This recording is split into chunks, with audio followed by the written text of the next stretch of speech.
O guys, magandang araw sa inyo, no? Ngayon, mag-update lang tayo sa ating off-grid solar setup. Bali yung setup natin, naka 6 months na siya. Bali August kasi natin yung pinower up. August, September, October, November, December, January, February. Naka-6 na buwan na tayo. Tapos tignan natin kung ano ba yung mga nadagdag, nasira, napaltan. Tapos kung magkano na yung naging bill natin. Simulan natin doon sa last year hanggang ngayon na binabayaran natin.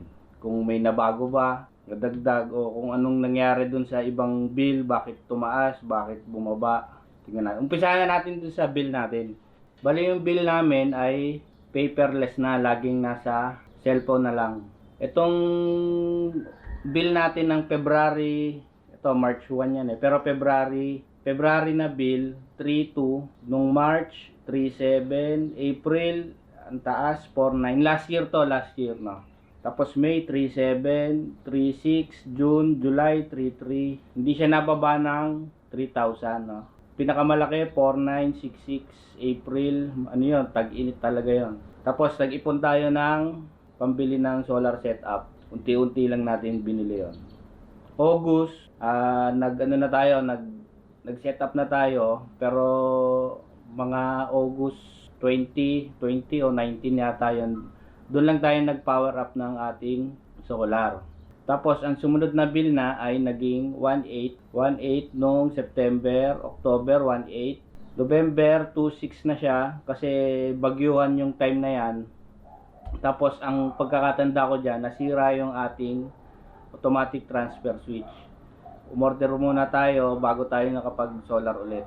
After nun, December 1.8 yung ating bill, December. Tapos nung January 1.396 lang yung binayaran natin.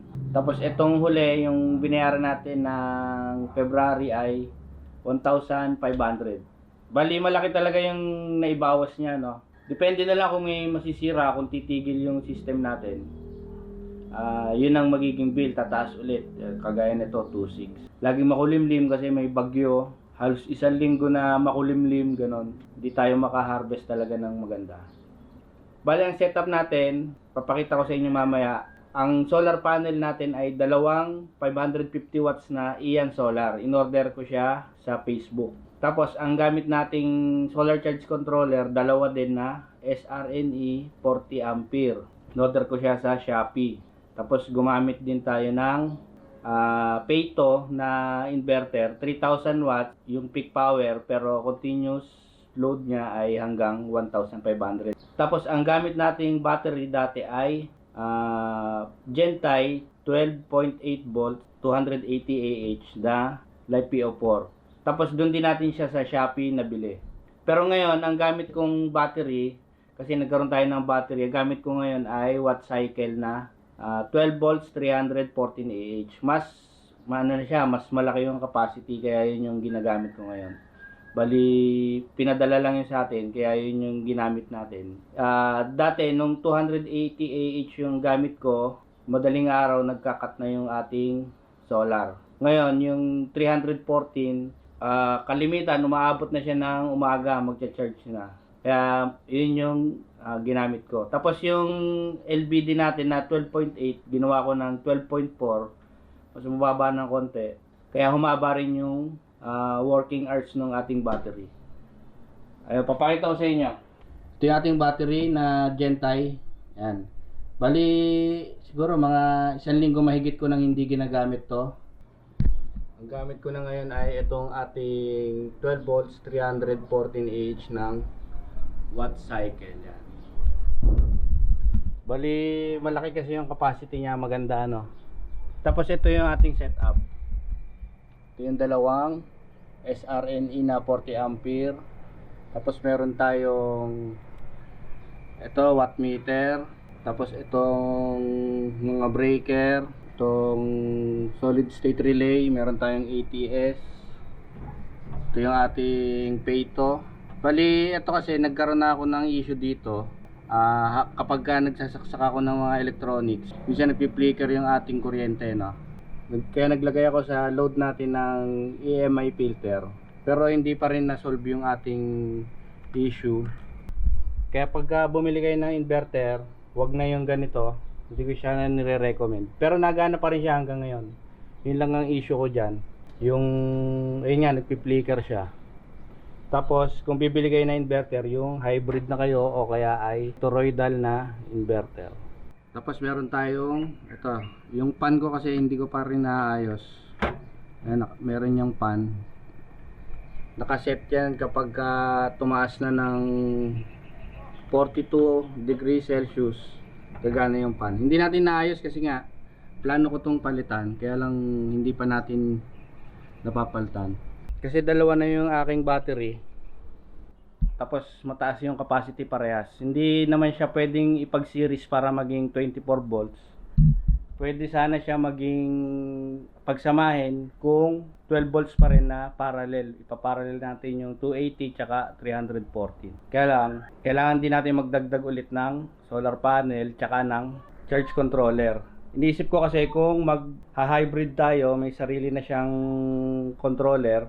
Kaya lang sayang kasi kung 24 volts yung kaya lang sayang kasi kung 12 volts lang yung hybrid inverter, parang hindi ganoon ka ganda. Ayun, bali tignan natin yung ating solar panel sa taas. Bali yun yung ating solar panel, dalawa yan. Yan. Kasi ito yung wire natin. Yan, pumunta yan sa baba. Yung solar panel natin ay nabili natin sa Ian Solar Cavite sa Facebook. Ang bili ko dyan dati, nasa 3.6 lang isa. Kaya lang simula nung January, tumaas na yung solar panel. Parang nasa 4.6 na yata ang isa nito o 4.7. Mahal na, nagdagdag ng presyo sila. Tapos may dagdag ko lang, no? Ito nga yung pinalit nating ATS. Yan, nagana pa yan. Ito yung pinagpalta natin na tax nil to. Ito nasira agad to after 3 months.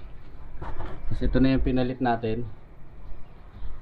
Mumurahin lang to, nasa 400 plus. Bali na, no? Yung update natin, yun lang yung update muna natin. Tapos doon sa magpapalit ako ng inverter, hindi pa ako sigurado kung ano yung ipapalit. Kasi nga, nagdadalawang isip ako sa battery. Marami na tayong battery, kaya lang di siya pwedeng ipag-series sa parallel lang. Eh ayoko na sanang mag 12 volts. Kaya kung magsi-set up kayo, isipin niyo na rin kung 12 volts ba o 24 volts o 48 volts system. Mas maganda syempre yung mas mataas. Pero kung magsisimula sa mababa, pwede rin naman na 12 volts tapos para malaman nyo kung paano yung system gumagana. Kaya lang kasi pag nag 24 volts kayo, ganun din. Alamin nyo rin kung paano gumagana. Kung magbubuo kayo, kung may pambili naman kayo ng 24 volts na, doon na kayo para mas maganda, mas efficient kasi yon yung 24 volts. Mas makakatipid ka sa wire, syempre yung breaker, yung ganun. Tapos yun nga sa inverter, hybrid, o kaya yung toroidal na inverter na. Maraming salamat po, sa susunod na lang ulit.